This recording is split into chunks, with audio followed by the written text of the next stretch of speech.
Ce qui est sûr, c'est qu'il y a un trou dans la législation. C'est-à-dire dire que on prend, vous conduisez votre voiture, vous avez un accident sous l'emprise de drogue, c'est aggravant.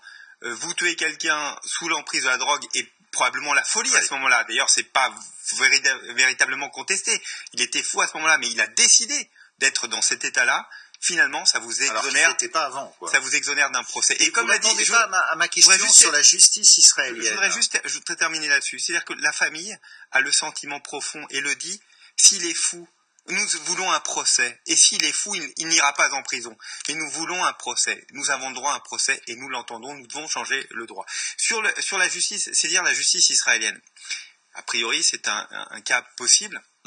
Vous savez, moi, je me bats, je préside le groupe d'études sur l'antisémitisme à l'Assemblée nationale et je me bats pour justement, on a porté une résolution en 2019, justement pour arrêter cette assimilation entre un Français de confession juive et un Israélien. Donc, tout ce qui est mélange à chaque fois, qui rapproche de dire, puisque c'est un Français juif, c'est en fait un Israélien, donc c'est de l'antisémitisme, et c'est contre ça que nous nous battons, et de dire que finalement il y aurait une possibilité d'avoir une vraie justice, indirectement, du fait de la justice. Ça veut dire quoi, qu'on est entre deux rives? Ça me met mal à l'aise. Mais en même temps, je comprends la famille d'être dans une situation de se dire, il n'y a pas de procès dans un assassinat qui est odieux.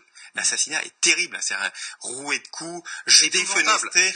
Enfin, vraiment, c'est quelque chose de terrible. Dire qu'il ne peut pas y avoir de procès. Là-dessus. Et d'ailleurs, je rappelle que dimanche, il y aura à 14h30 une grande manifestation.